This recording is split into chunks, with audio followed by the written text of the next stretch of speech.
see if everything still works here. Let me turn on a light. Ugh.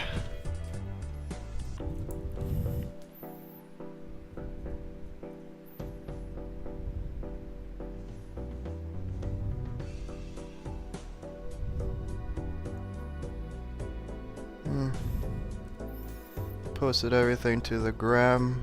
Let's go.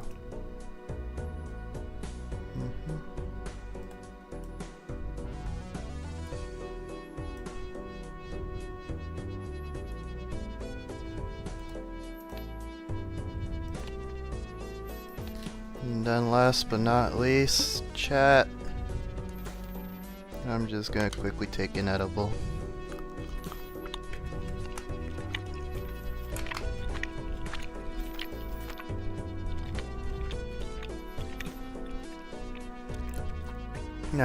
Edible taken. Got me my Red Bull, water. We good.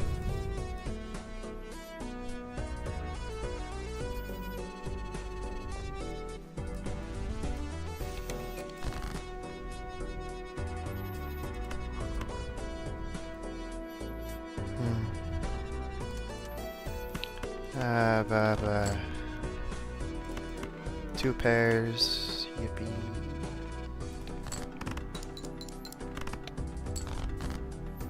Wait, I almost forgot this one thing.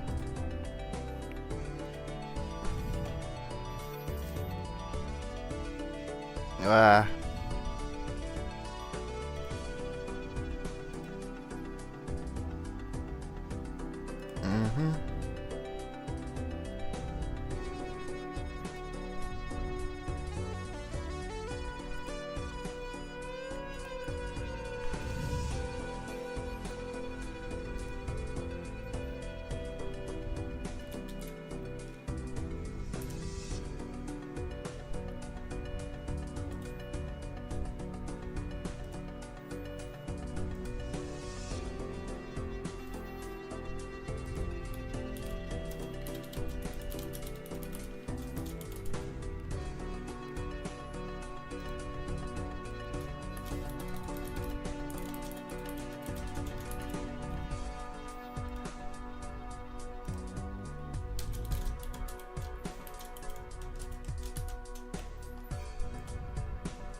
Alright, we should be good to go.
these are good. These are good. These are good. These are good. I like these.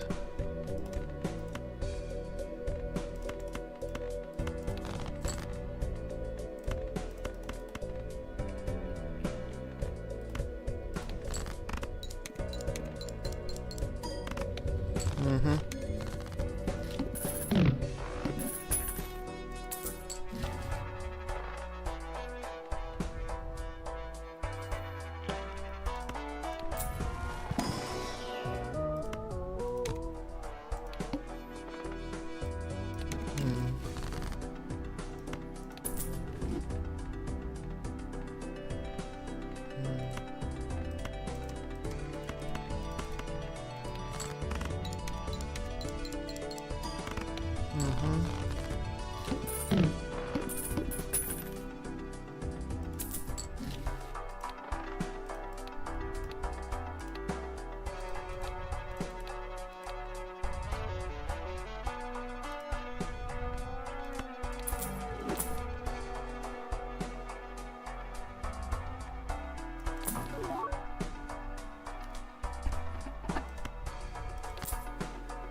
Howdy do.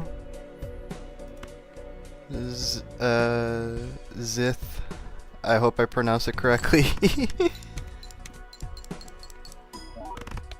Howdy do. I'm just here chilling. I don't like the obelisk, but I do need more planets. Where's Flush? Here's Flush. Yeah.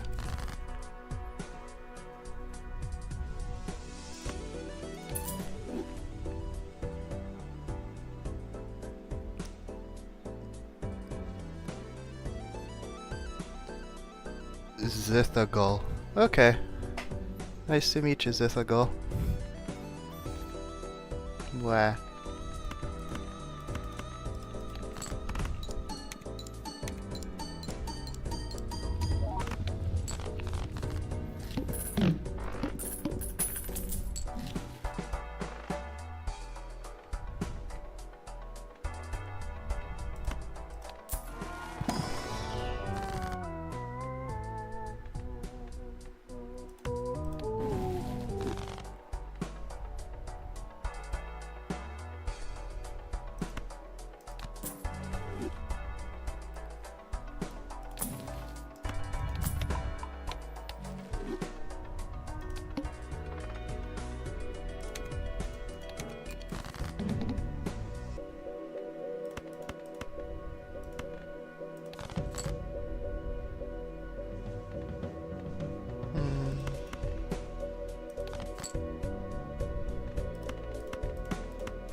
Ba ba ba.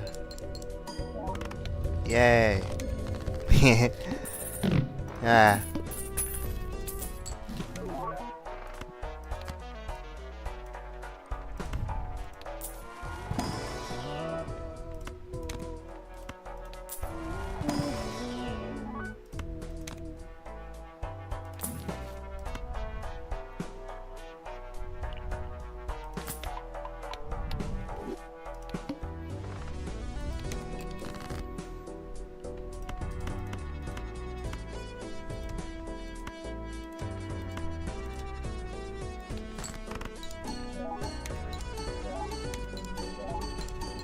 Ooh.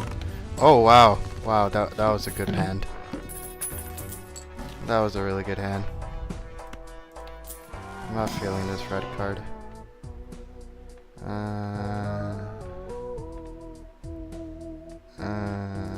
Sure.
Hi, Travis.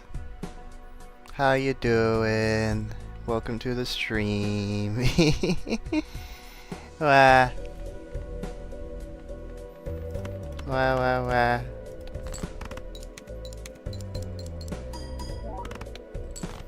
We're just gonna be playing some Balatro.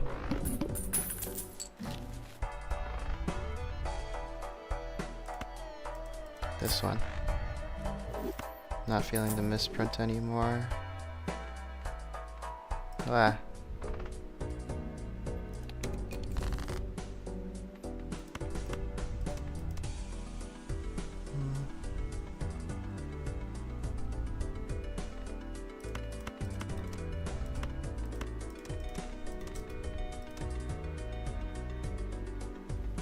Yeah. Just saw you doing good. Well, thank you for coming. Well, yeah. Words. Words are hard.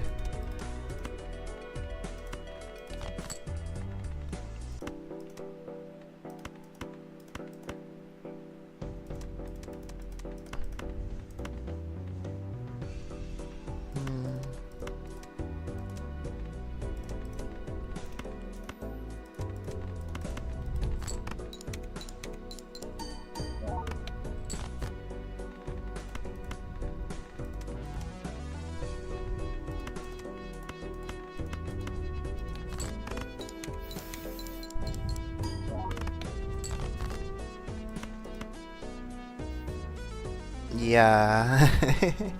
I appreciate you putting on my stream for in case you want to take a nap. Ah.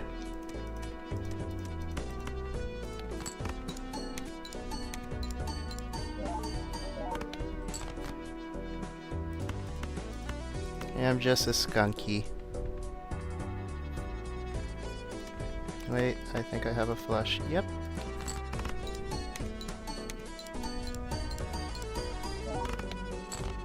Yeah.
Yeah. No monies though. Ooh, nah.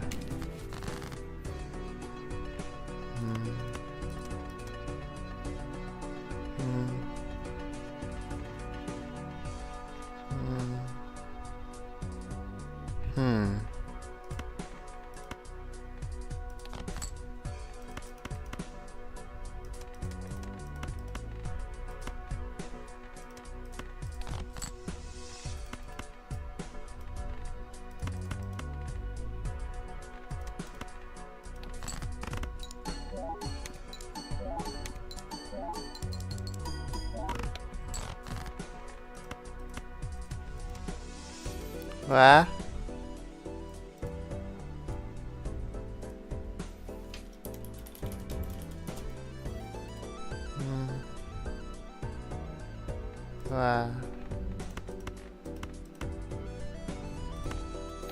I guess we'll do 2 pairs for this time.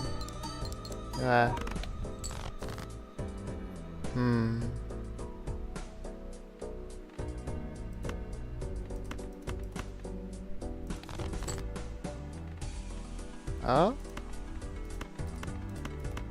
A straight. Yay.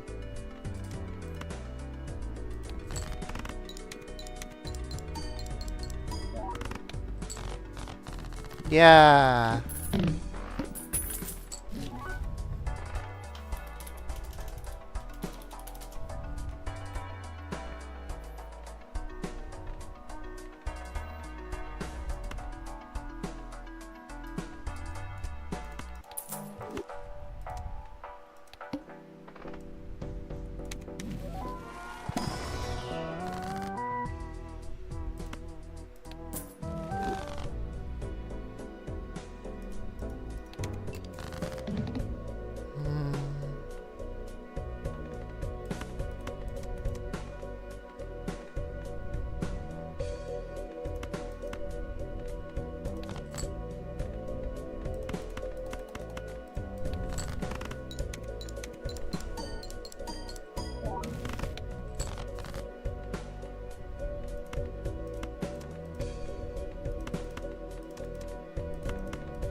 Chat, I'm not feeling this run.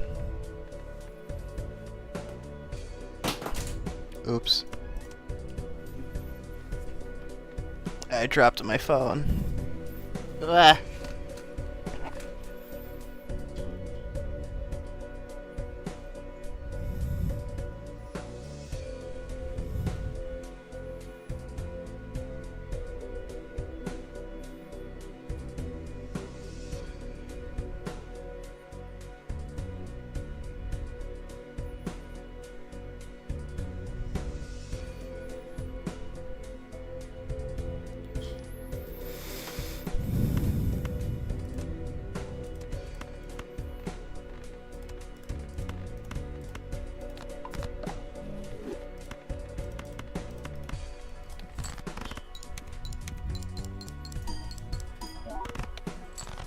Yeah, GG's.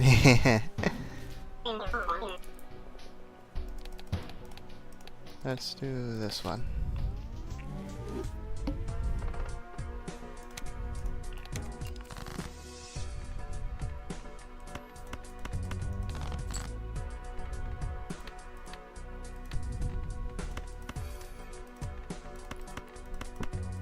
Ah.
Wow.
Hmm.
Hmm.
Hmm.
Ah.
Chat, I'm feeling this run.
Yay.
Like that. This.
Ooh.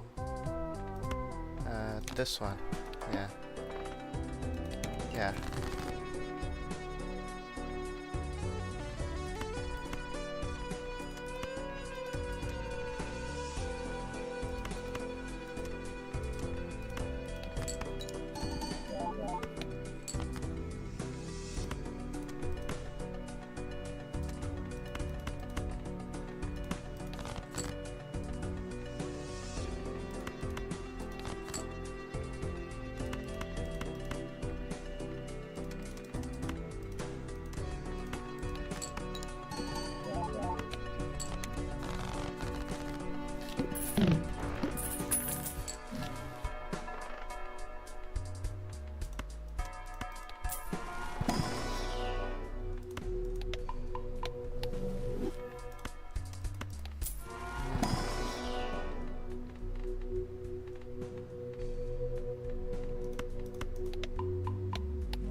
That was a good run, though.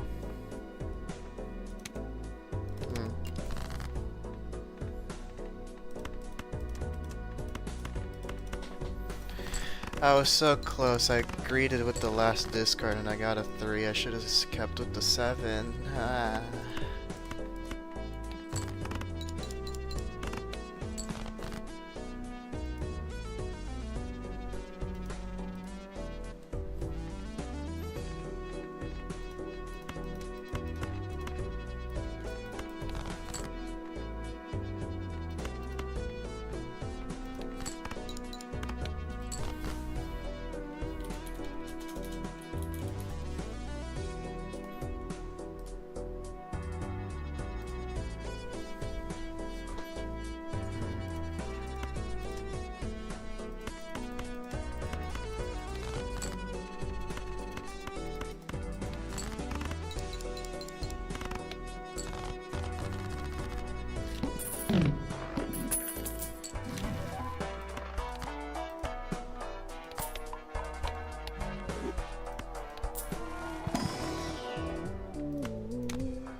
I fucked up royally.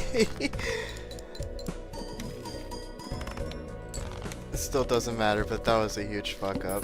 Oh, wow.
I'm him. I'm him. Yay. I'm him.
Okay.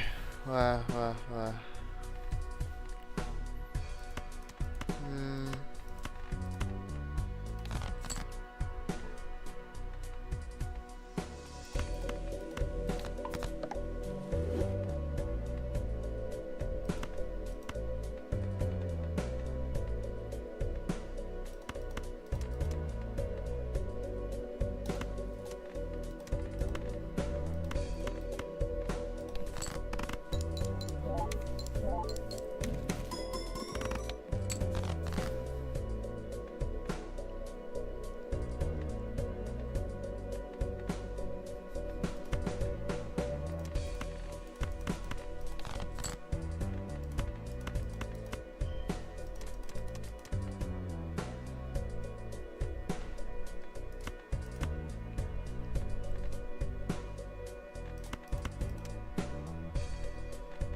No, I was so close.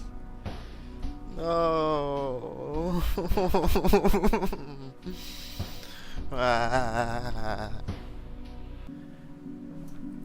I was so close. That was a really good run. Let me copy that seed. But hold me. Yo, we have this thing.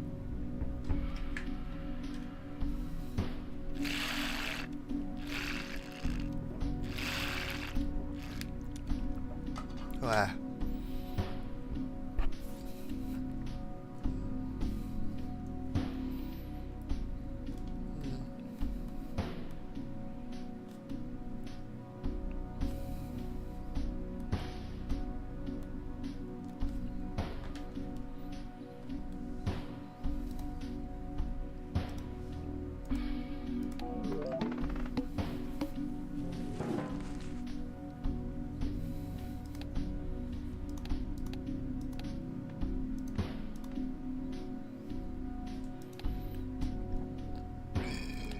Wait.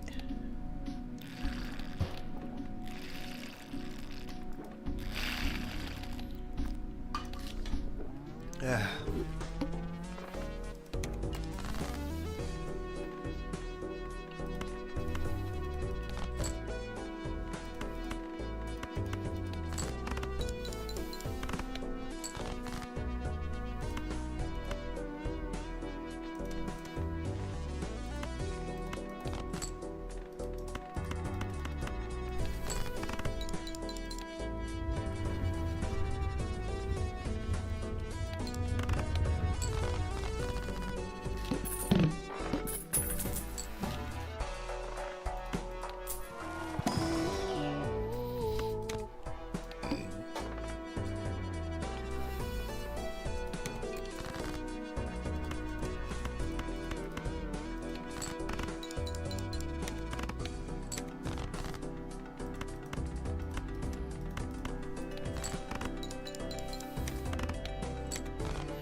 Oi.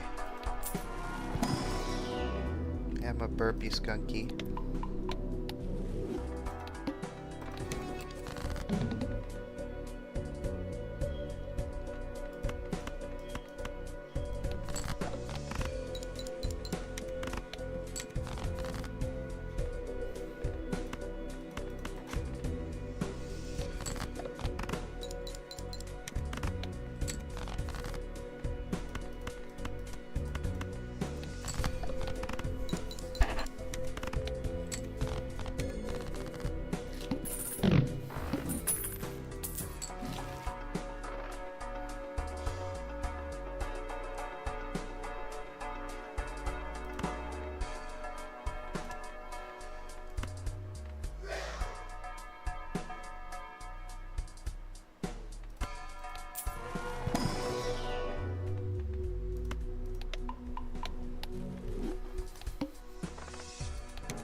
Wait, no, what have I done? I'm stupid.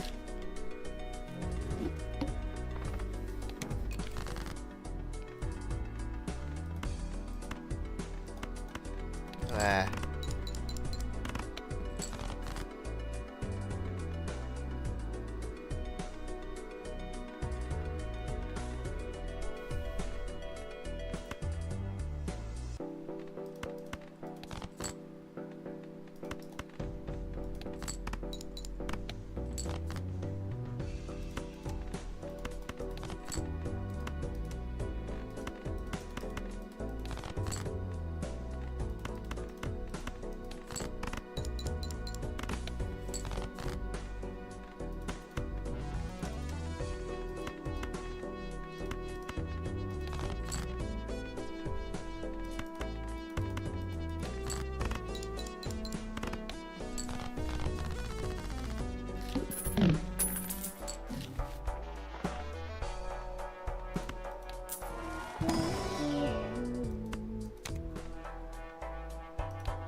Okay.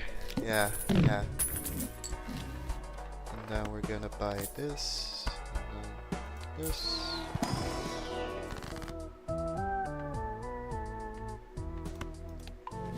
Yeah.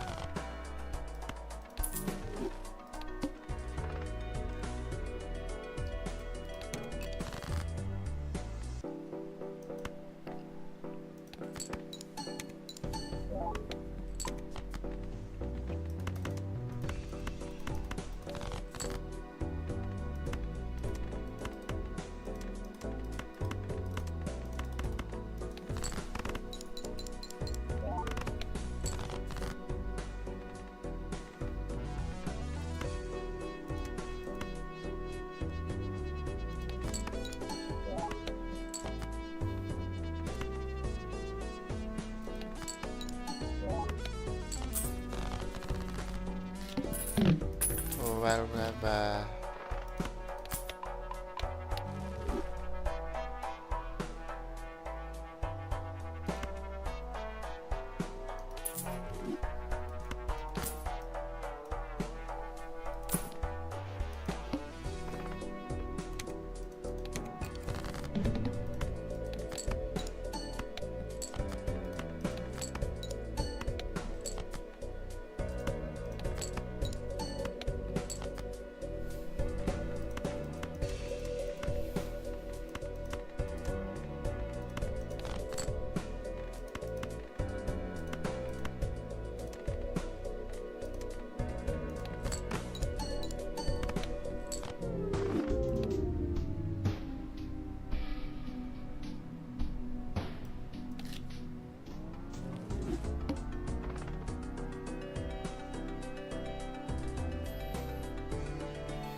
Alright, I'm back.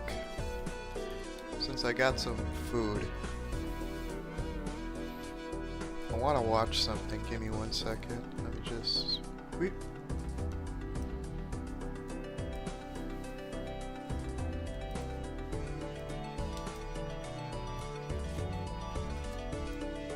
Wow.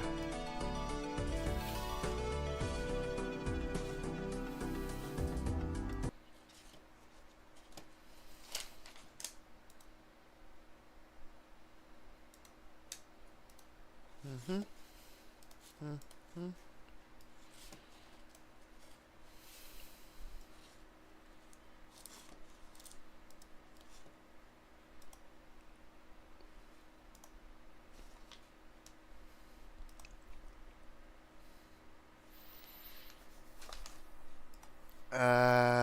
Don't know what to watch.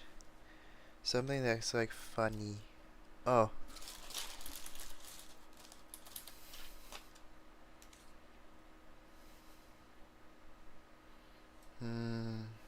No.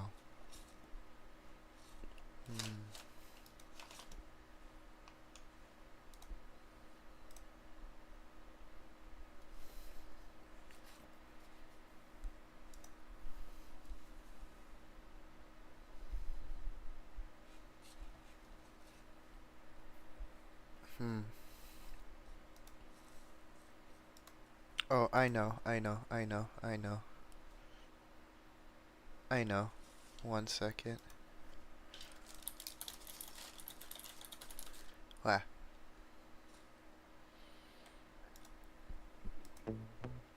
When it comes to... Yeah. And then... this... Oh, yeah.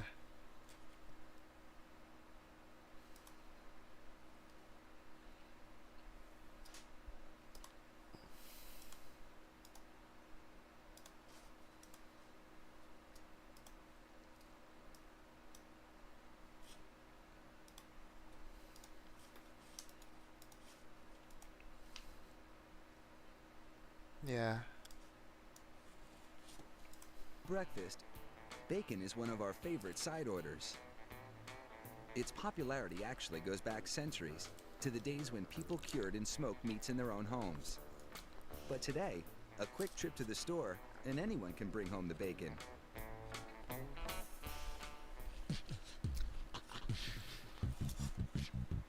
Bacon is now processed and even pre-cooked in factories. It all starts with a load of pork bellies. They're tossed into a big tumbler. The action softens them, so it will be easier to remove the skins.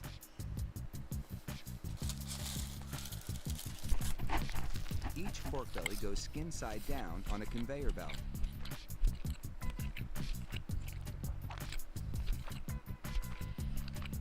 This conveyor takes the pork bellies to a long automated blade that slices the skin away from the meat. Oh, wait. The skins drop onto another conveyor belt to be processed into pork rinds.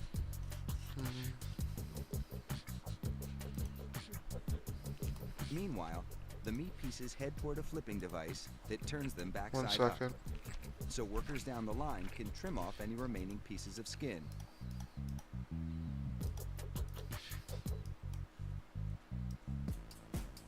Next, they mix up a brine solution which will cure the pork. Salt is funneled into a tank of water. Wow. It's mixed thoroughly until the salt dissolves. Then, liquid smoke and other flavorings are added.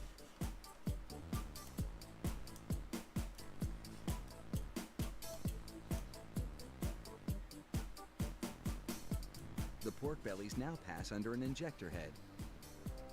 Its needles repeatedly inject the curing solution into each pork belly.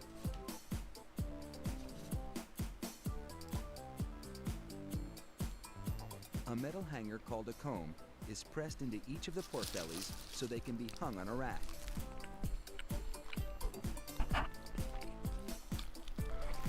Then, it's into the drench cabinet for a shower of liquid smoke.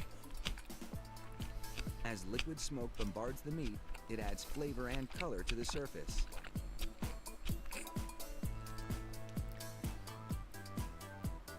The pork bellies are transferred to a big oven. They'll cook for 5 hours at a low temperature. That allows the flavoring to permeate the meat.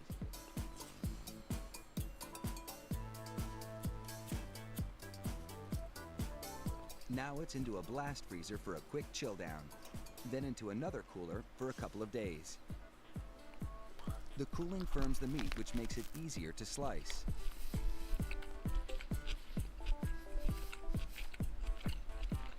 The pork bellies head to a sizing station where their sides get a quick trim. They also pass under a metal detector to confirm that no piece of the metal hanger has gotten lodged in the meat. After that, the pork bellies are stacked and wrapped, then stored in a freezer until they're ready to be sliced into bacon. This is called the slice line. Here, workers load the meat slabs into chutes.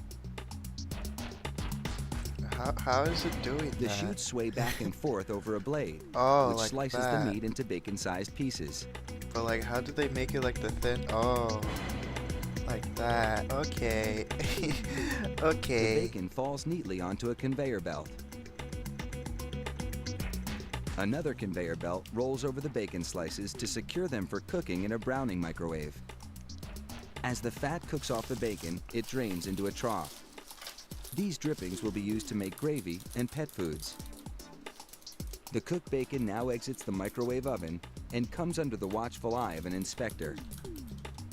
She discards slices that are broken or not up to par. These wheels then roll the brown bacon slices onto parchment paper.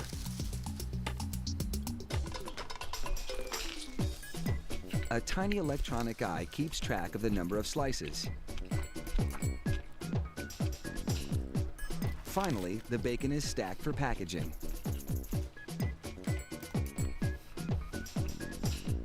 Now that's a job well done.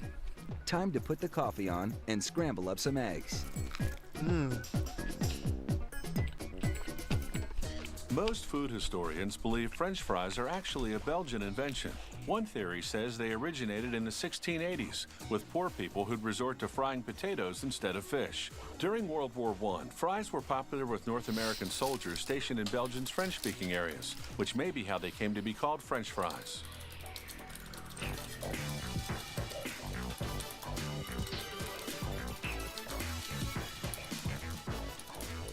This company makes its frozen fries from russet potatoes. Russets are oval, so they produce longer fries than a rounder-shaped variety would. Russets are also sufficiently crunchy when fried, and their lower than average sugar content means their flesh stays white longer. Whoa. When the potatoes arrive at the factory, they travel along rollers that rub off any foreign matter, things such as soil, small rocks, and plant parts. The rollers also scrape off the eyes. The potatoes then enter the washing station. As they spin in a revolving cage, water jets spray their surface, cleaning them thoroughly.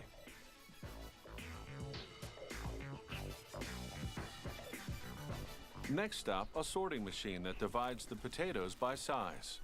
It's made up of successive levels of vibrating grids. The shaking forces the smaller potatoes through the grid openings, separating them from the larger potatoes. Big potatoes become classic strip-shaped fries. Small ones become ring-shaped or cube-shaped fries.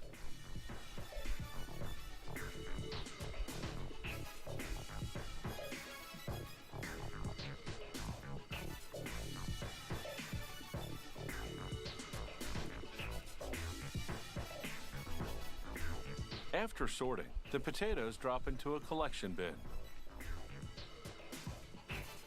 Once full, its bottom hatch opens, releasing the potatoes into a giant steamer. After about 10 seconds in the pressurized steam, the skins are soft enough to come off with just a little pressure. That happens next in this machine called the peeler. It looks like a giant clothes dryer, except that the drum is lined with brushes.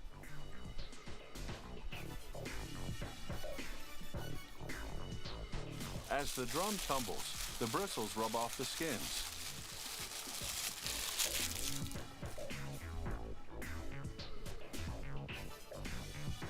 As the skinless potatoes exit the peeler, workers inspect them. tossing any that have green or rotten parts or pieces of skin still stuck to them. The type of fries in production determines which of two systems to do the chopping: a series of rotary mechanical slicers, or a hydraulic system in which running water thrusts the potatoes against cutting blades.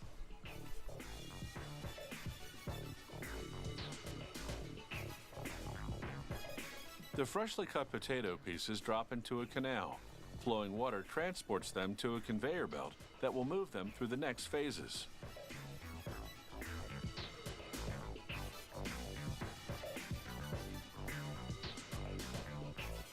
Now for a high-tech quality check. Each and every piece passes by a camera in which a computer analyzes size and color. Any substandard fry to be is flagged, and an air jet blows it off the production line. The good pieces fall into a water tank. As they soak, sugar leaches out of the flesh so that they'll all turn out the same color once they're cooked. Then a process known as blanching. The pieces go into hot water, then cold water. This firms up the flesh and makes the potato flavor more pronounced. Then it's into the fryer. The potatoes cook for about 2 minutes in non-hydrogenated vegetable oil. As the French fries leave the fryer, excess oil drains down through holes in the conveyor belt to a collection pan below.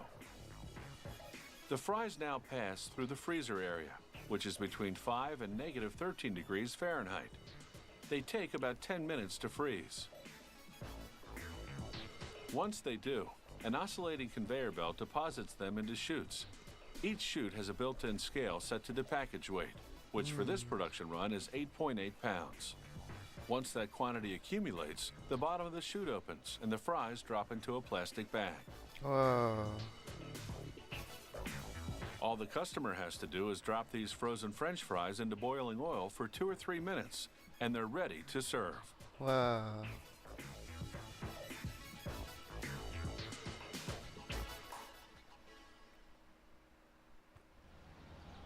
In the year 2001, the average person ate 61 pounds of chicken.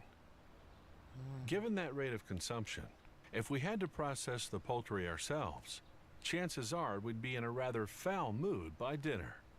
Thank goodness for chicken processing plants. The chickens arrive at the factory with their feet, legs, and heads already cut off. What's left are the breasts and wings. The slaughterhouse also removed the internal organs. A conveyor belt transports the chickens to the cutting and deboning zone. A bustling assembly line operation. Workers prop each chicken on a cone-shaped stand in order to have both hands free. Whoa. Cutting up a chicken properly isn't as easy as you might think. The workers get special training. It's crucial they keep their knives well sharpened and wipe them after every 5 or so chickens. The first cuts remove the wings. Starting on one side and positioning the knife horizontally in line with the top of the cone, the workers make an incision where the wing joins the shoulder, then cuts downward across the back of the chicken. Then a quick cut and twist to detach the wing. It's the same procedure on the other wing. The incisions at the wing shoulder joint must slice through the tendon completely. Otherwise, detaching the wing is difficult, and struggling with a slippery wing while holding a knife in your hand can result in a serious injury. The next cuts remove the skin and breasts. They peel off the skin, then pull on the 2 breasts and make a quick incision to release them. They slice the breasts apart, carefully checking for bones that might have broken off from the carcass and could be hiding in the meat. The next cuts remove the tenders, the meat located under the breasts. Workers make an incision in the middle, just under the wishbone, and down the length of the carcass. This detaches the tenders, enabling the next worker on the line to pull them off. Meanwhile, waiting in the wings are the wings. Workers load them onto a machine appropriately called the wing cutter, a mini Ferris wheel that takes the wings for a little ride, right into a sharp knife that chops them into 3 sections. The drumette, the chubby part with the most meat, the winglet, the middle part, and the wingtip, the pointy part with barely any meat. This factory transforms the meatier drumettes and the winglets into frozen, ready-to-eat chicken wings. The first step in that process is seasoning. Workers load the pieces into a giant drum. As the drum rotates, they inject the seasoning, barbecue or honey garlic, for instance.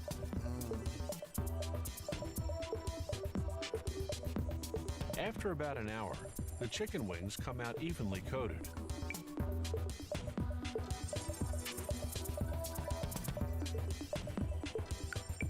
Now, Imagine these how freshly stinky seasoned that wings factory go into a must be. gas-fired oven, where they bake at approximately 480 degrees Fahrenheit for 8 to 11 minutes. They come out fully cooked and ready to eat. Whoa. They go into a freezing mechanism for about a half hour. Then to the automated packaging department where they're sealed in a bag. These chicken pieces, wings, tenders, and breasts are prepared differently. After seasoning, they travel through a rotating drum that coats them in a flour and breadcrumb mixture. Then into a second drum for a second coat.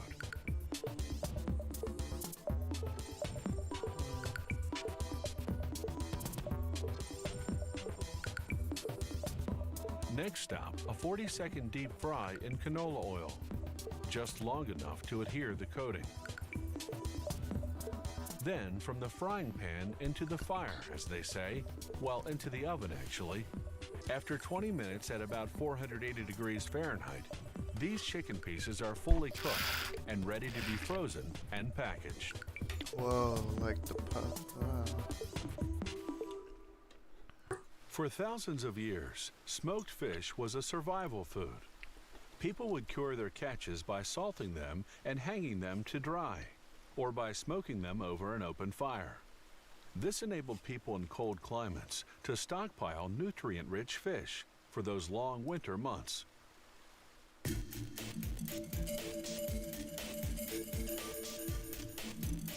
Today, we smoke fish primarily to enhance its flavor. This is wild sockeye salmon that was gutted and frozen on board the fishing trawler to preserve maximum freshness. The smokehouse defrosts the fish for over 15 hours in running water that's just 2 degrees above freezing. This slow, cold water thaw helps prevent bacteria from forming. Next stop, fillet. First, they slice off what's known as the collar, the fish version of a neck. Then they cut each fish in half lengthwise, separating 2 fillets from what's called the control bone, the fish equivalent of a spinal column. The tail is attached to it. They feed the control bones into a machine that strips off any remaining scraps of flesh. The machine grinds these bits into minced salmon, which is used to make salmon pie. They trim the fillets using a razor-sharp knife, slicing off the fins, any excess fat, and any control bone fragments left behind. After this, the fish will be ready for curing, a preservation process that also enhances taste. Curing. Workers coat the fillets in a mixture of salt and 26 spices, then let them sit for roughly an hour and a half. This short cure time will limit the salmon's salt content to less than 1%. To stop the curing process, they rinse off the coating with cold water. Then glaze the fillets with maple syrup to neutralize any remaining salt residue. Some companies use a less costly mix of boiled water and brown sugar. The fillets go into a huge smoke oven. Workers load its combustion chamber with sawdust. Maple tree sawdust for the first 8 hours of smoking, cherry tree sawdust for the next 8 hours, and apple tree sawdust for the last 8 hours. This particular sequence is a major factor in flavoring the fish. They douse the fire with water to generate smoke. This process is called cold smoking because the oven temperature is 50 degrees Fahrenheit, significantly lower than the industry norm of 77 degrees. Smoking at this lower temperature takes at least 24 hours, 3 times longer than the norm. But the company says it produces a moister product. When the fillets come out of the smoke oven, they're thoroughly cooked, but still have the consistency of raw fish. Workers remove the pin bones, 40 thin bones per fillet, located between the head and fin.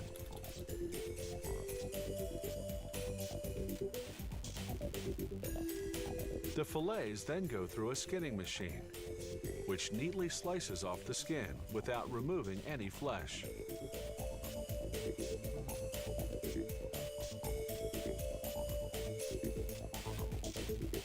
Then it's into a freezer at 27 degrees Fahrenheit. This firms up the fillets, making them easier to slice. The manual slicing machines cut them into pieces about 1/10 of an inch thick.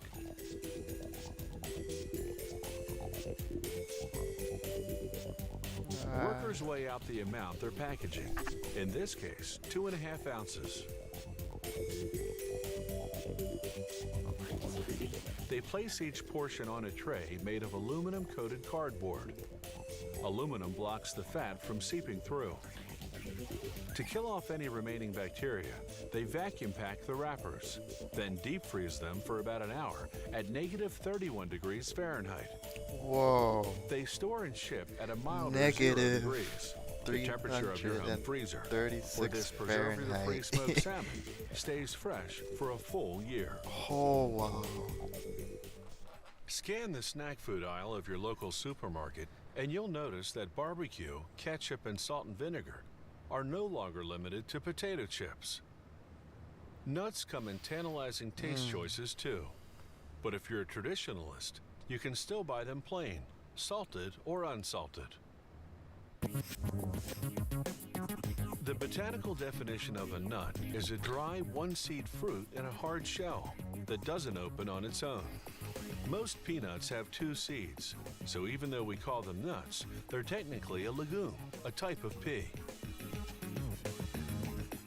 One way to prepare peanuts for sale is to roast them whole, right in their shells. This is known as dry roasting because they cook the peanuts without using any oil in a large convection oven.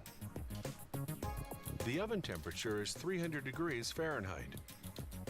The roasting process takes about a half hour. When the peanuts come out, they're fully cooked and ready to be eaten.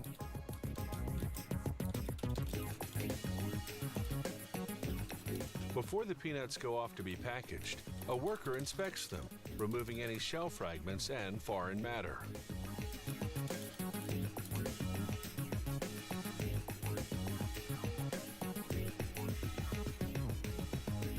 Another way to prepare peanuts or other nuts for sale is to dry roast only the seeds. These peanut seeds arrive at the factory with their shells and skins already removed. A conveyor transports them to a revolving drum called the tumbler. As the tumbler spins, the nuts are sprayed with a liquid seasoning mixture. One of 10 flavors this company produces: salted, smoked, ketchup, barbecue, and salt and vinegar, just to name a few. The rotating action ensures the seasoning coats the nuts thoroughly.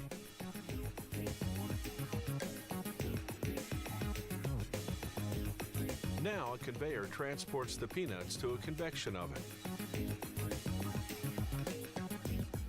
The conveyor turns from side to side, spreading the peanuts in a thin layer so that they'll dry roast evenly.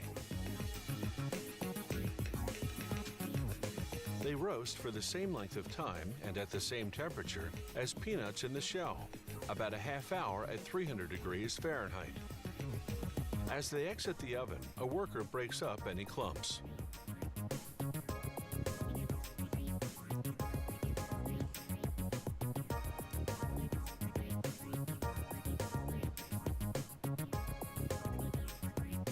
When they use the other method of preparing shelled nuts, they tumble on the seasoning after cooking. Instead of dry roasting the nuts as we saw earlier, they fry them in oil. This process is called oil roasting. It gives the nuts a greasier, fried taste. These cashews are on their way to be oil roasted. They go into a huge frying tank containing 580 gallons of canola oil, heated to 320 degrees Fahrenheit. The nuts come out fully cooked 15 minutes later, and they're steaming hot. A powerful ventilation system draws the heat outdoors, cooling the cashews to room temperature. This process takes about 15 minutes. By now, the nuts have absorbed any cooking oil that remained on their surface, so they receive a light spray of vegetable oil. This makes their surface sticky again, so that the salt or seasoning mix will adhere.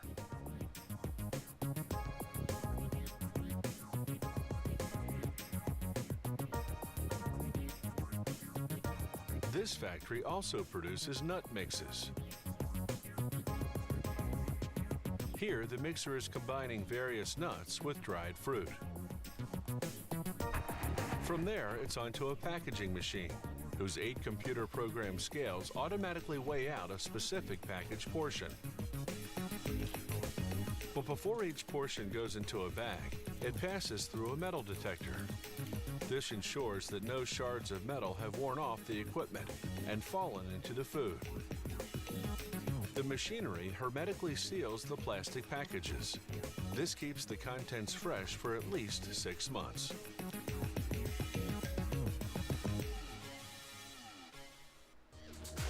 The first bagels were created in Eastern Europe during the 1600s. Exactly why is debatable, but one account is that they were a tribute to the King of Poland. The king was a military hero and a great horseman, so a baker shaped the dough to resemble a stirrup. The Austrian word for stirrup sounds like bagel.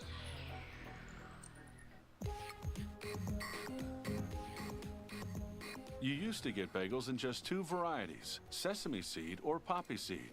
Today they come in a rainbow of flavors, from 9-grain to blueberry, to cinnamon raisin to whole wheat sesame. Commercial bakeries make them like this. The first step is to blend all the ingredients in a huge mixer. These include molasses, salt, yeast, flour, sugar, malt flour, ascorbic acid, and enzymes. If needed, workers also add the special flavorings. Raisins or blueberries go in when the mixing's nearly done to avoid pulverizing them. One batch of dough weighs 750 pounds and makes about 3,200 bagels. They slowly add about 26 gallons of water as the ingredients blend for 10 minutes. They monitor the water and air temperatures so that the dough reaches 78 degrees Fahrenheit. That's when yeast activates, enabling the dough to rise later on. Workers use a thermometer to take the dough's temperature. Too warm, the dough will rise too quickly. Too cold, and the dough won't rise enough. Here, workers cut large chunks of dough for raisin bagels into smaller blocks. They'll put these blocks into a machine called a divider. The machine squeezes the dough through small openings to create dough balls that weigh 3.7 ounces, which will each become 1 bagel. The divider also distributes the balls into 4 single files as they emerge from the machine and move along plastic conveyor belts. They're plastic so workers can clean them easily and often. Next, a machine called a bagel former flattens the balls into strips. This way, the strips can be curved into rings. The curved conveyor belt guides the dough through a tight circular opening with a stainless steel rod at its center. The rod forces the 2 ends of the strip to join in a circle. This process happens in less than 2 seconds before the dough has a chance to dry out. It's the moisture in the dough that enables the ends of the strips to stick together. The bagel rings emerge from the bagel former onto another conveyor. Workers then visually inspect the rings to ensure they came out right. After placing the bagels onto ungreased trays, workers put them in a large room called a proofer for 90 minutes to rise. The proofer is kept at 109 degrees Fahrenheit with 80% humidity. Next, a worker places the trays onto a metal conveyor belt. This conveyor moves the bagels into a huge steam oven about the size of a school bus. Steam makes the bagels chewy and shiny.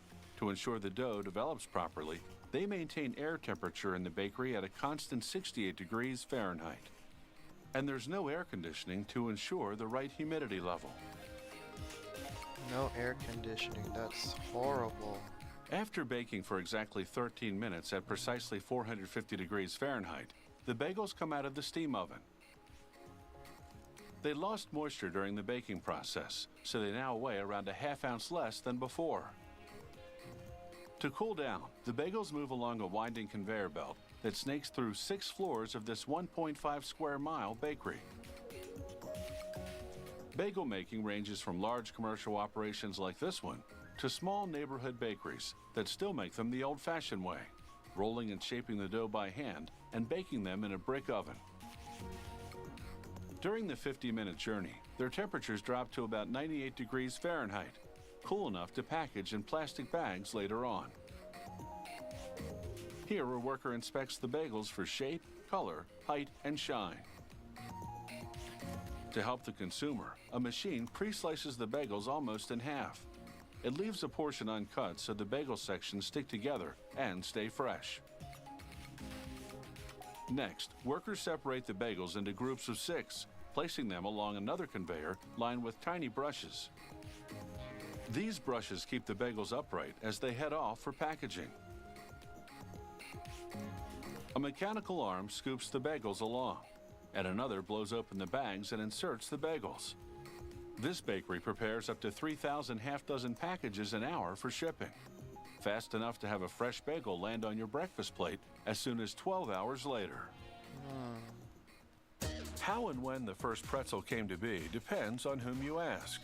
One story tells of a monk baking rewards for children who were pious. Today's bakeries still fold the dough to resemble arms crossed in prayer, but they do it much faster, granting tasty wishes to a lot more snackers.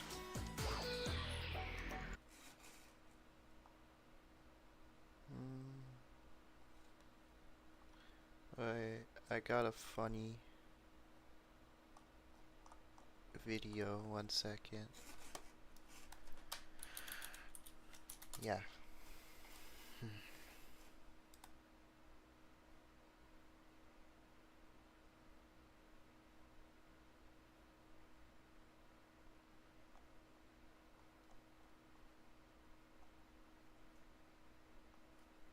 This one.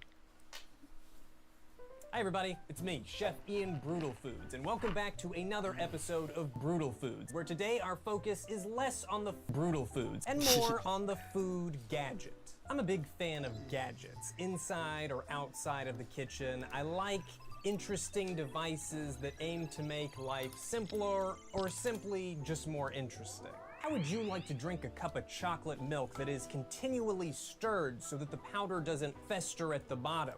Or maybe you dream of a reality in which an accordion could cook a piece of bacon.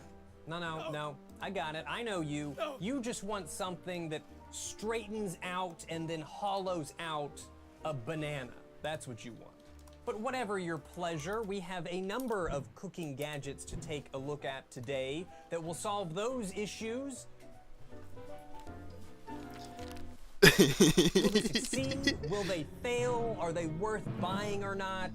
All this and more starting immediately. Yeah. There are a number of very interesting offerings on the table today, but I'm going to pull a classic YouTube and start with the simpler items first. I know you want to see me straighten out and hollow a banana, but you're going to have to wait a little bit. This is the simple Pretting stainless steel butter spreader knife. One Kitchen Gadgets. This gadget promises to make spreading refrigerated butter much easier, which is actually something that I'm interested in. I used to buy spreadable butter often. Nowadays I just have the butter sticks, and anytime I want to spread it on a piece of toast, I tend to make a mess. You might not know that that's what this gadget is supposed to do because the packaging, it's a little bit strange. Clearly, the product designers envisioned a smaller knife sitting within this plastic package, but we got an extra large version of the knife that doesn't fit in the mold and covers up all of the text on the front. Okay, well, I see why the sticker on the back calls it simple pretting. Pressic butter knife, thrift for frovers, best friend breakfast. Curl your butter with ease, stram the fridge, no more bread tearing. 1 year, feet, grade stainless steel, irrindle, durable, holes for your desire. That sounds interesting to you. Well, this is your product. Well, with that out of the way, let's get testing. Let's get testing. Brutal foods. All right, 2 toasts, 2 knives, 1 stick of butter fresh from the fridge. First, I gotta open this. Very similar size. It's just a knife, right? It's got a serrated side, so you could actually use it to cut things, should you so desire. Not quite sure what the hole in the tip is for, but it's these grooves here that we're really interested in. All right, we're gonna go with the regular knife first. Cuts pretty well. Yeah, see, this is the problem. This is the problem right here. I am using some pretty dense bread. This is Sara Lee Artisano, my favorite white bread. But as you can see, the knife doesn't do a super great job of spreading. Though, you know, it held up better than I expected. The bread did not tear. Surprising performance from the knife. I'm not sure that I need this gadget anymore. Let's try it anyway. I think the idea here is that you go like this. Oh.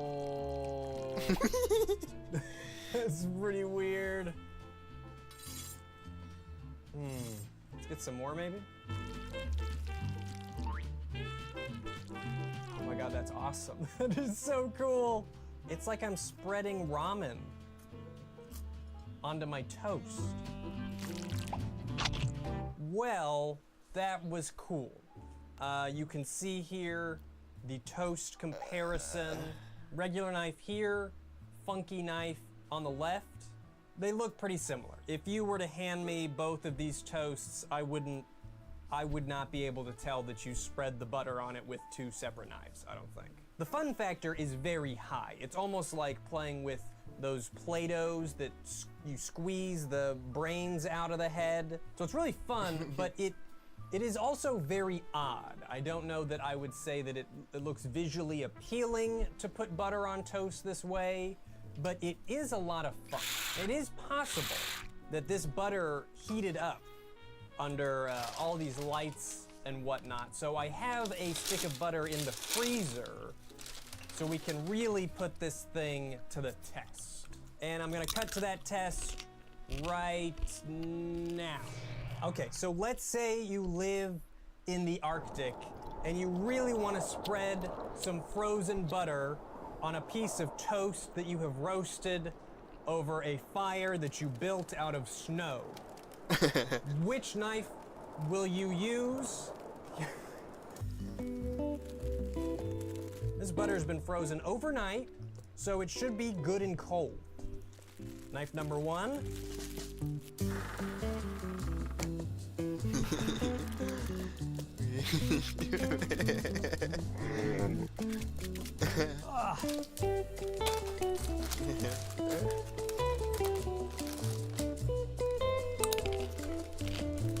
Not good. That is some unspread butter. This is a 3, maybe 4 out of 10 job. Unimpressed. Okay, I don't want to give the butter too much time to warm up, so let's quickly go over here.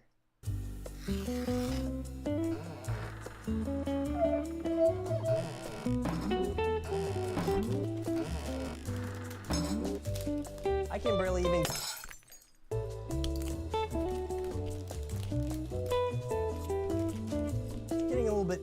here, but we're also probably just warming up the butter with friction, right?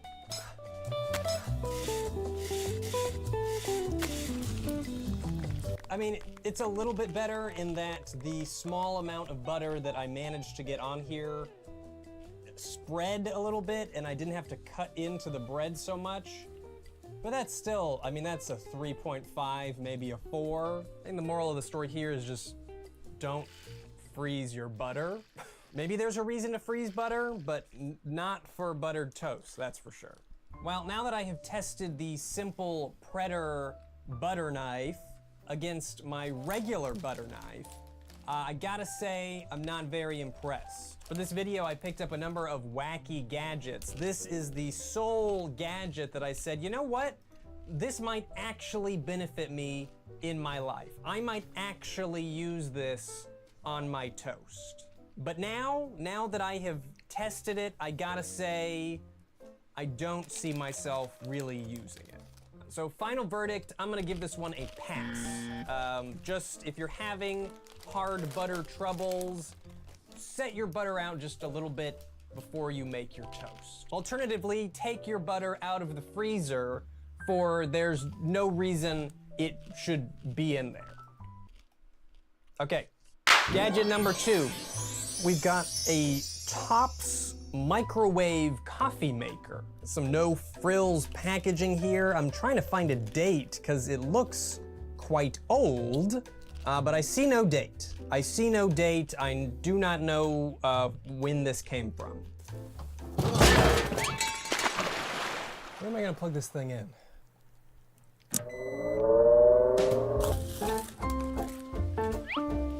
Just kind of looks like a measuring cup with a lid on it that is completely mesh. We're getting I mean, it's basically a tea bag. It's like a reusable tea bag for coffee.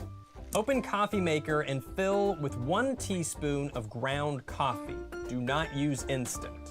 For those curious, I am no longer drinking the Folgers. This is a Groundworks coffee. I'm a grown-up now, so I drink grown-up coffees. Close coffee maker basket and place into a microwave safe cup filled with water. Kind of wants to bounce up. I guess I thought it would sink to the bottom, but it's quite buoyant. Okay, this feels like the hardest step. I gotta microwave it just long enough to where there's bubbles forming, but it's yet to boil. It doesn't even give you an estimate of how long to expect this to take, so I guess I'll just do it in 30-second increments.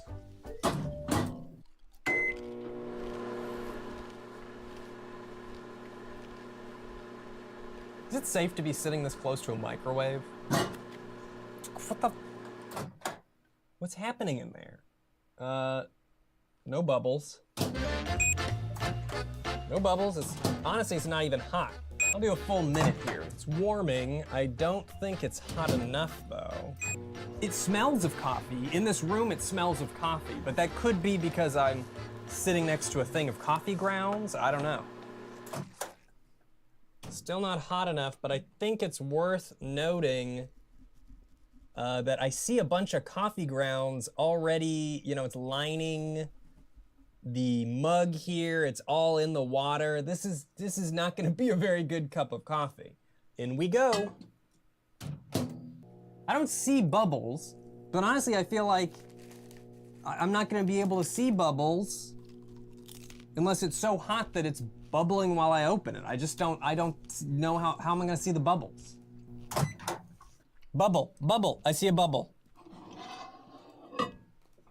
I see a bubble, and that counts. Okay, what's the next instruction? Stir coffee maker around the cup once or twice using the handle. Let steep in cup for about 2 to 3 minutes or until full desired flavor is developed. Maybe I'll hold it down while it steeps. I feel like it should be at the bottom of the cup. I feel like it should not be resting on the top. While I'm letting it steep, I'm still trying to think about who this is for. Where do you use this? What situation do you have the coffee, you have the cup, you have the water, you have the microwave, but you don't have a better way to make coffee? We're done steeping. Really hope that you guys are able to fully appreciate how this looks. I think it's so dark that it's a bit hard to convey. It looks like a watery cup of coffee, but it does have more color to it than I thought it would. I thought I was basically just gonna get, you know, water. I am gonna use a bit of creamer. I don't drink my coffee black. It makes my stomach bad, so we're just gonna add a splash here. Oh my God, I can see right through it. I can see right through the coffee. Okay. This is not inspiring. Bottoms up.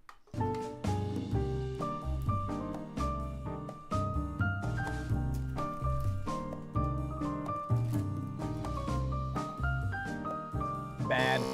It's bad. It's not good.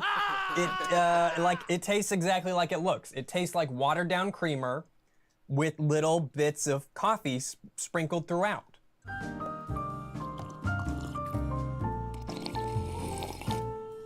This is a failed experiment.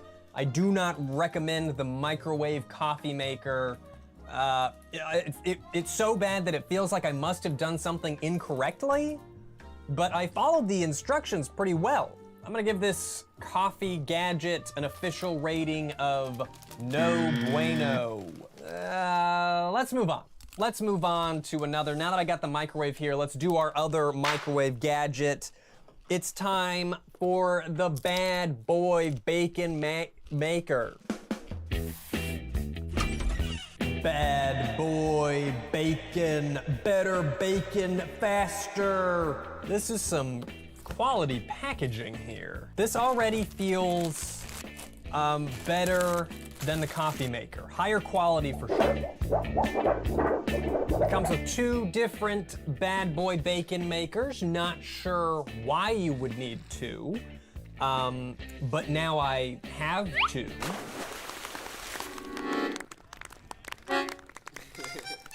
It's kind of cool. Just a silicone little bacon tray. You got different compartments for the different bacons.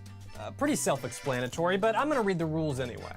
Open the bad boy bacon and lay it on a heat-resistant surface. Place strips of bacon individually into the pockets and close. Got some bacon right here. It is some serious bacon. It's kind of a shame to microwave it, honestly. You know, bacon used to be kind of a big deal back in the day, remember? Bacon was a joke, bacon was a personality trait. Bacon used to have a pretty strong foothold in our culture. Okay, bacon inserted. I gotta admit, they look pretty cozy in there. They look happy, especially when you compare it to the coffee maker we just used, where it just kind of looked of sadness. This is a pretty exciting sight. I like the bright orange color. I like all the bacon in there. What's not to love? Bind the bad boy bacon with the 2 looped straps in order to keep the bacon pressed flat. Okay, it recommends some paper towels. If you're planning on disposing of the fat, they say put some paper towels below the bad boy bacon, and that should make cleanup much easier. There we go. Place in the microwave and cook for 3 to 6 minutes. Let's go with 5 and just kind of see how we feel about it.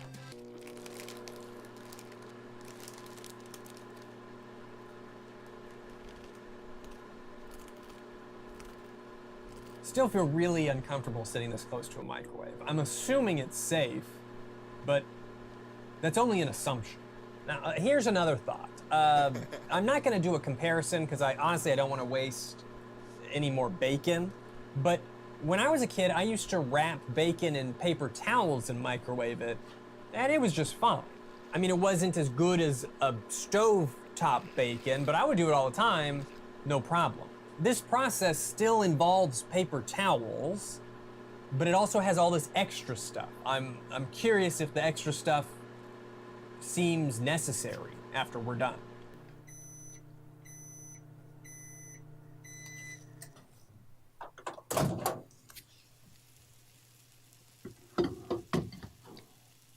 It's sizzling in here, that's for sure. Okay, I can tell without even opening it that this bacon needs a little more time. I think you guys could probably agree. I did 5 minutes.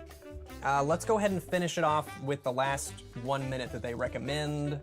I wouldn't be surprised if it needs a little more time though. We're sizzling for sure. Smells good. It smelled better before I took it out of the microwave. I don't know if I smell some of that plastic. We're gonna wait 2 minutes before we open it. It says to wait and it's extremely hot. So I'm inclined to follow those directions. I've waited long enough. Let's see the results here. It is still hot and the silicone does not smell great. Plop, plop. No, nope. It's gotta go back. It's gotta go back. The middle bacons are not cooked enough. It's so hot. Ugh. Okay, they don't say to do this, but I'm gonna put the bacon maker on its side so it stays flat and compressed. I really need the middle parts to get a bit more cooked. So let's do another minute, maybe just 45 seconds. We'll start with 30 and see how we feel. I don't think that was enough time. Let's put it in for another 30. I don't think the guess and check is worth it.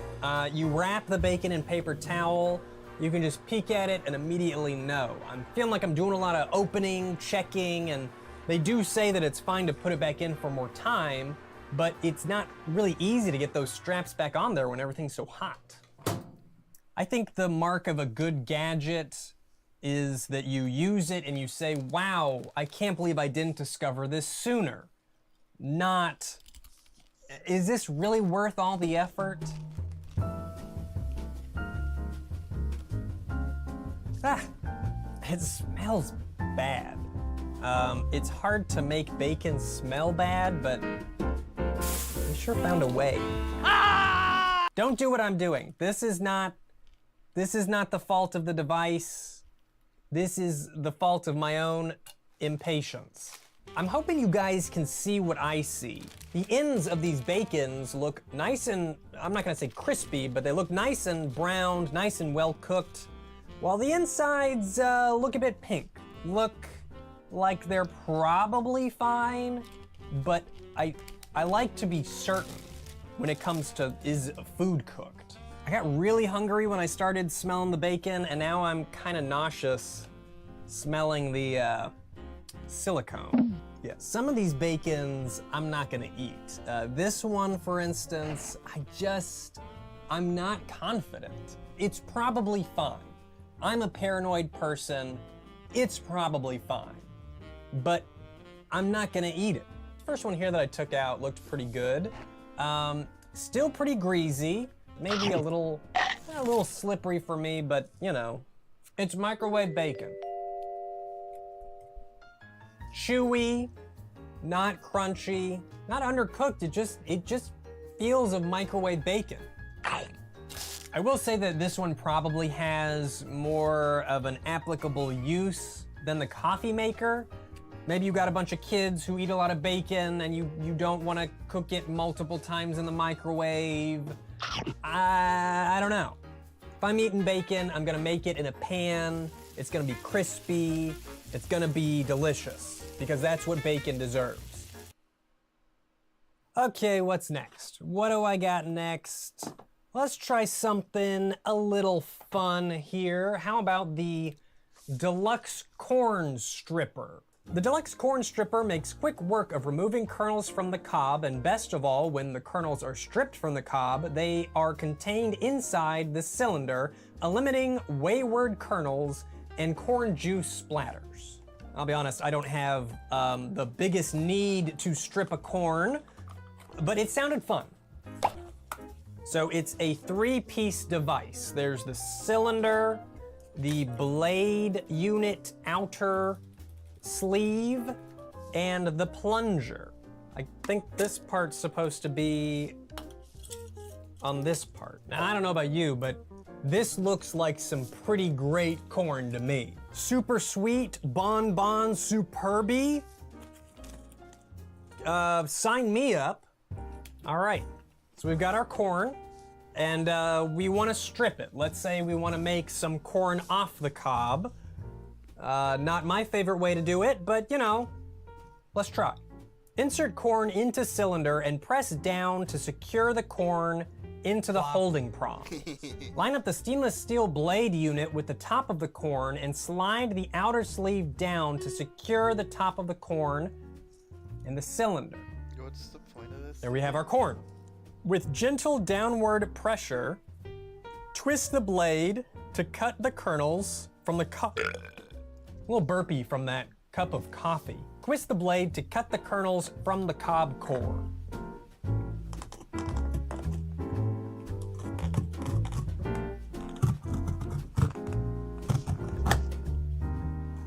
Ow. Ow. You know, it's not like the biggest injury in the world, but I did just pinch my hand in between the cylinder and the corn holder. Didn't really feel good. Lift up the blade unit and remove the cylinder. Insert plunger into the top of the blade unit to push out the cob core. Okay, that's a little freaky looking. That is a very evenly cylindrical corn here. You can see that it missed a little bit of it. That's because we did the tip, and as it tapered off, I think the blades weren't quite able to reach, but it did a pretty good job of stripping everything else. Now this is some kerneled corn. This is well done. They're a little stuck together, but once you give it a little stir there, pretty perfect. If you're someone who regularly dekernels corn cobs, you probably already know about this or have a better method, but if you don't, this was actually pretty effective. I kind of want to do one more corn just because it was fun.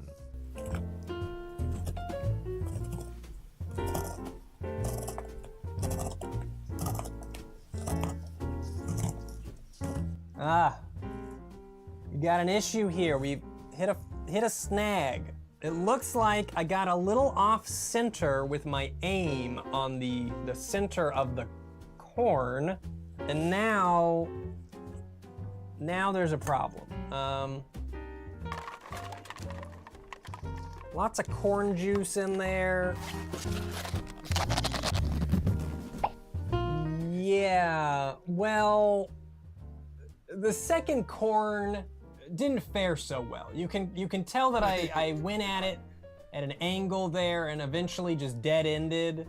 I guess you are gonna have to make sure you're really accurate on the aligning phase. Does make me wanna lower my rating a bit because there is, you know, there's room for human error, it looks like. So I'm gonna give this one a pretty dang good. When it works pretty well. And I think, you know, it's got a technique, but most techniques can be learned. I think this is a learnable technique, and were you to so desire, you could become quite the corn stripper with this deluxe corn stripper. All right, next up is a kitchen gadget that can fit in this teeny tiny little box. It's about a butter-sized box, but it's not butter. This is the Hoovy cat butt refrigerator picture magnets. Cute and funny decorative kitten photo magnets for fridge. Exciting. It's the Spy. Exciting. It only has the most shelf-worthy box. It lets you know what it is right on the outside. It's a mug that mixes chocolate milk.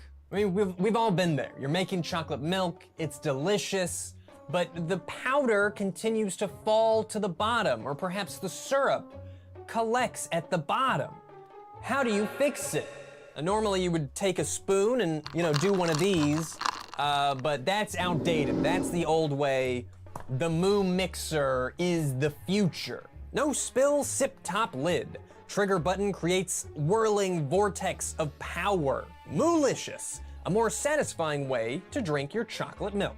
It's a very, straightforward tagline. Not much inside the box. We just got the moo mixer and some instructions. Well, it's interesting that they give you a glance into the inner workings of the moo mixer. If you're curious, this is the secret. This is where the magic happens. Tightens on pretty well. There we go. You got a button. Moo Mixer stirs up to 16 ounces of liquid. Note, Moo Mixer Supreme does not crush ice. Oh, I guess the batteries just kind of slide in right here. Ah, oh wow. It actually does spin really quick.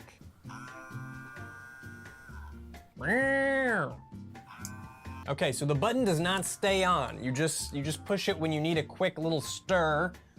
Let's get started.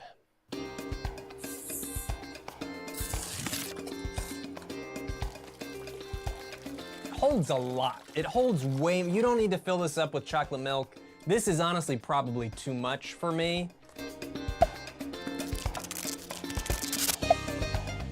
Ooh, it smells great. Oh, this is gonna be my favorite one.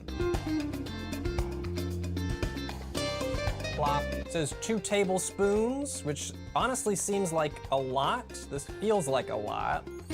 Plop. Let's give it a go.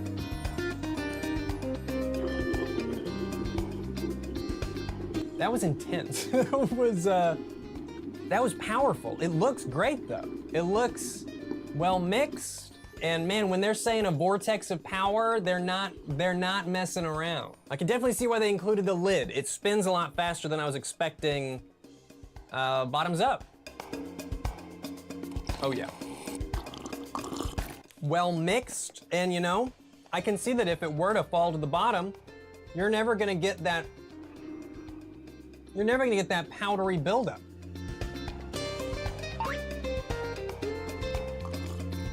Yep. Yes. I'm gonna rate this as really good. Actually, I'm gonna go one step beyond that and rate it as advertised. I know that doesn't sound like a flashy compliment, but for a lot of these gadgets, if you get the advertised effect, that's above average. It's above average. This is the Banana Loca, and it is by far and away the gadget that I have been most excited to try out. The claim is that it allows you to hollow out the inside of a banana, fill it with something, in my case I'm gonna be trying peanut butter, all while leaving the peel on the banana. And then you have a banana that's stuffed with something tasty and you can walk around and eat it. It just sounds kinda cool. Love bananas, love peanut butter. I really hope this one works out. Let's get going.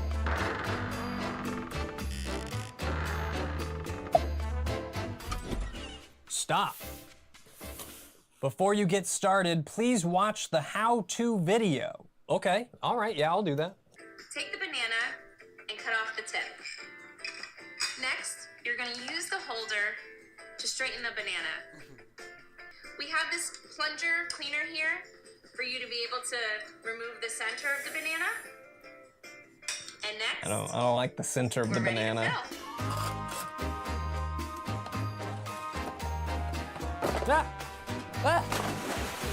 All right, so there it is. This is the Banana Loca. It's pretty big.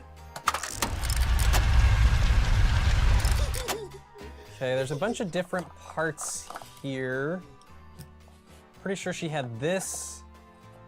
I'm gonna try not look into the instructions. I watched the video, I should know how this goes. First, you cut the tip off of the banana. Now we have to core the banana, which I think is this thing. Banana goes in like this, and then you straighten it as much as you can.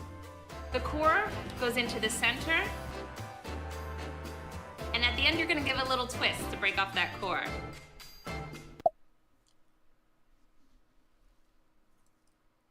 I didn't get anything. It didn't make it all the way out. Oh, I did skip a step. You're supposed to put your finger over the hole here and create a vacuum. Oh yeah. You can kind of feel the banana deflate a little bit. Here you go. Banana with a hole in it.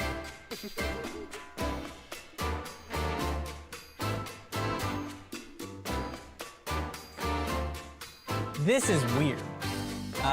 Being able to just have this strip of banana here, a little strange. I haven't seen a banana presented in this way, but if you ever wanted to present banana cylinders, this would be a good way to do it.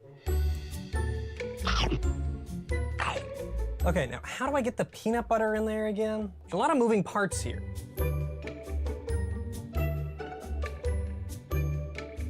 Now we push down on the handle until we see just a little peanut butter come out. That's probably not supposed to happen. Okay, but we have a problem. It's pushing the whole the whole device out. Oh, there's a ring. This ring, the peanut butter is working for, right here. It's finally happened.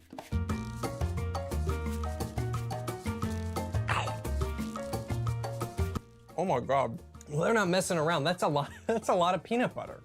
Oh my God. It's mostly peanut butter. So here's the thing. The idea, the concept, very cool. Stuffed banana, convenient to eat.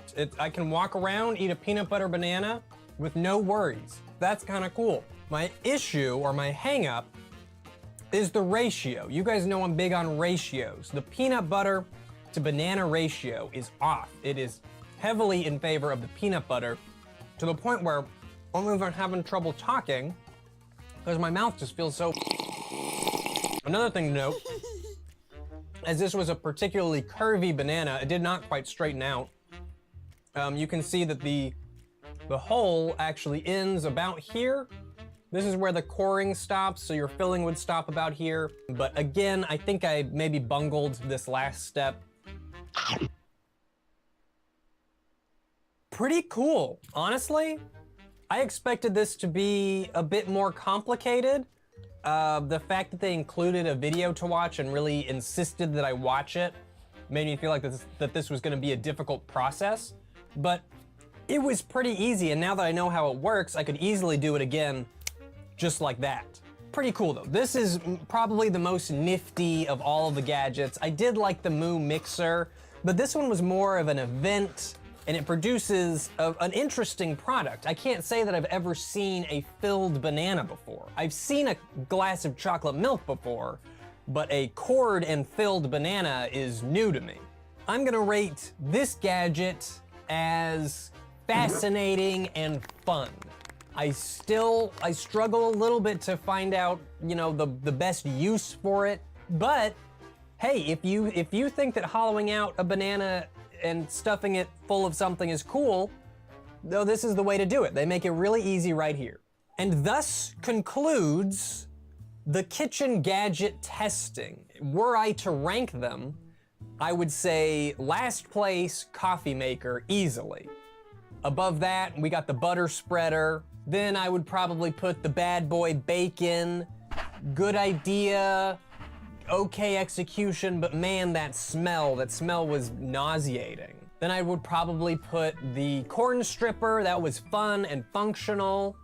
Then the cat magnets. I mean, who could say no to these cat magnets? And then we go Moo Mixer and Banana Loca, which, unless I'm mistaken, is the order in which I reviewed these. This was not intentional. Have you tried one of these kitchen gadgets before and you have an opinion? Or maybe there's a kitchen gadget out there that you would like to see me review? Please let me know, because I had a lot of fun putting this video together and I would love to do more kitchen gadgets. I think it's a great idea for me because I like the gadgets.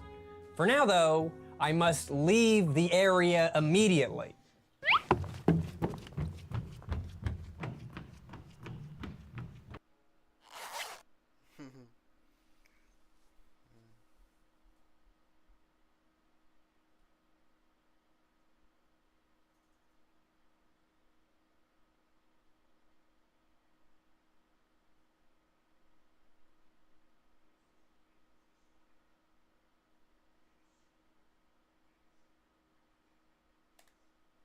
This is an ordinary man. Honey, I'm home. I made dinner. This is a hungry man.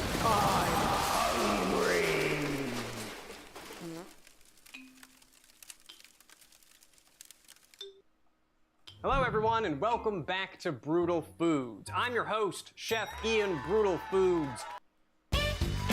On this episode of Brutal Foods, great value mini pizza bagels, Totino's party. Anybody in need of 40 black pens? How about a bundle of 21 heavy-duty sponges? And what household would be complete without a large jar filled with 3.5 pounds of chocolate-covered raisins? These are just some of the offerings available to you at Costco, the pay-to-enter wholesale store known for selling things in large quantities, or at least in large packaging. Costco seems like a great store for large families, but if you're only feeding a household of 2, it can be a bit challenging to shop at because a lot of the stuff only comes in very large portions, especially when it comes to the food. Rest assured though, they do sell toilets individually. You do not have to buy a pack of 10 toilets if you'd like to buy a toilet at Costco. So for this video, I bought 5 different foods to try, most of which are frozen so that they'll actually keep long enough for me to realistically eat everything before it goes bad. I have a new fancy fridge that has a fancy huge freezer, and it has been rendered temporarily unusable because it is stuffed wall to wall with frozen Costco foods.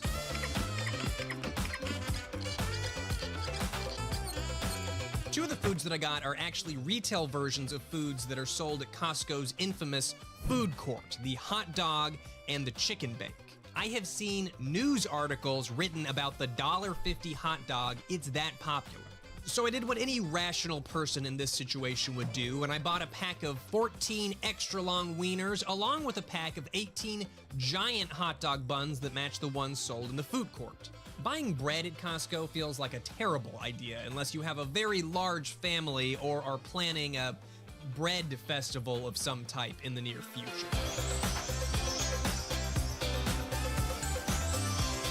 I followed the recommended cooking method, which was to boil the hot dogs, but I also employed a couple of other innovative hot dog techniques.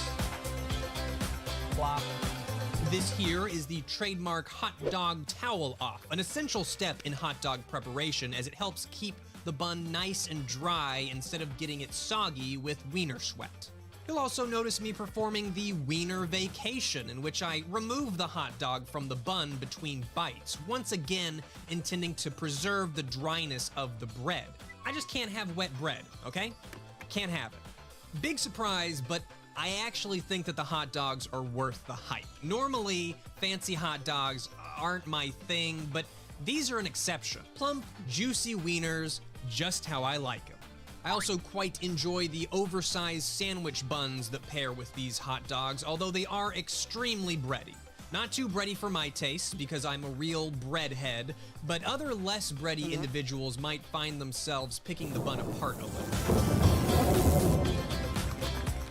The chicken bake just sounded weird, so I had to get it. I didn't even look at what it was exactly before I got it. I was just so repulsed by the name chicken bake that it was purchased on site. The box claims that they're stuffed with chicken breast strips, 3 cheeses, smoky bacon, Caesar dressing, and green onions, which, despite my initial fears, actually sounds kinda good. Actually, they look kinda good.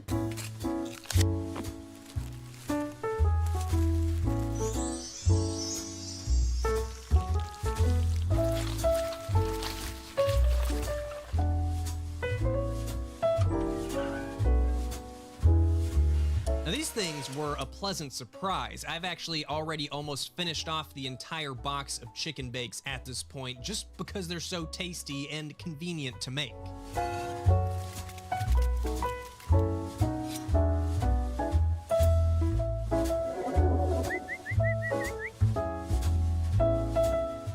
That is actually a lot better than I thought it was gonna be. It's not at all what I thought it was gonna be. I thought it was gonna be like a pizza pocket.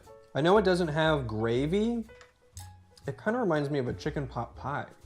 The chicken in particular is really tender tasty. I'm not sure that I'll be buying another box of these once I'm done, for they do contain a large number of chicken bakes, but for now, I'm just kind of enjoying the ride. Next thing, next thing. Next thing.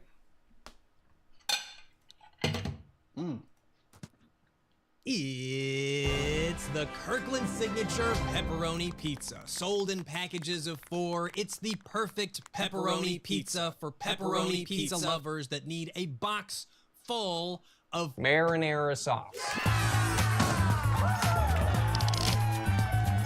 Oh yeah, by the way, Kirkland Signature is Costco's in-house brand, so whenever you see this logo, you know that it's a Costco production. I always thought that the logo looked like a battery logo, so I don't exactly love seeing it on food packaging, but you know, somehow I think I'll get by.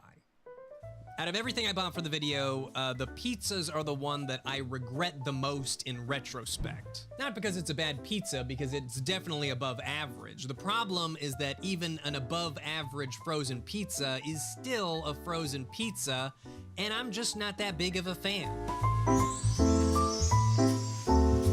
The Ronies are rockin', the sauce isn't too soupy, and it features a thin, crispy crust. But man, it's just so far and away from an actual pizza that it's practically a different food. I enjoyed it though. Like I said, it is above average. If you like a frozen pizza and you like them in bulk, you might enjoy these pizzas. I think that the 3 that I have left over are just gonna be sitting in my freezer for a while. I'm gonna have to use them as midnight snacks or something. I don't know what I'm gonna do with this shit.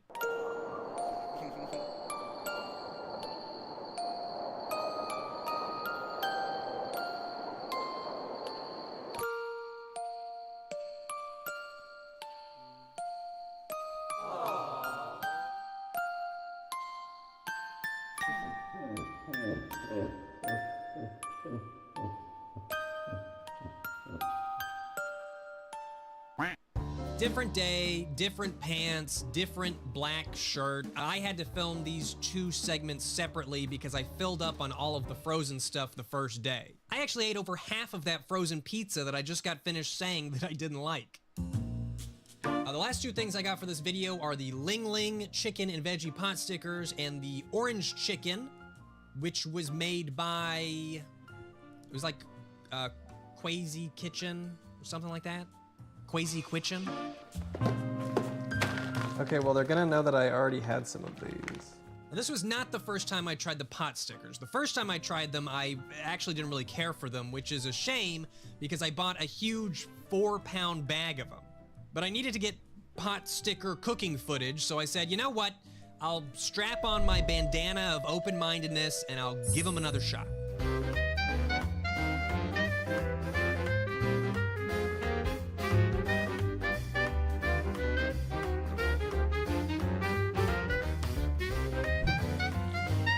I'm not sure if the bandana was gripping my head too tightly or what, but the second time around, I really loved these pot stickers. It's almost like a little meatball. It feels like the perfect high-quality snack or appetizer that requires a very minimal amount of effort. I'm not sure that I need 4 pounds of them, but since they aren't Costco brand, I'm assuming that you can buy these in other stores too, most likely in a more reasonably sized package. What are you doing in here? Where do you think you're going?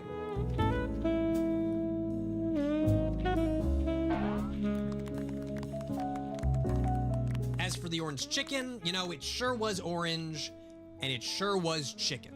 A lot of chicken.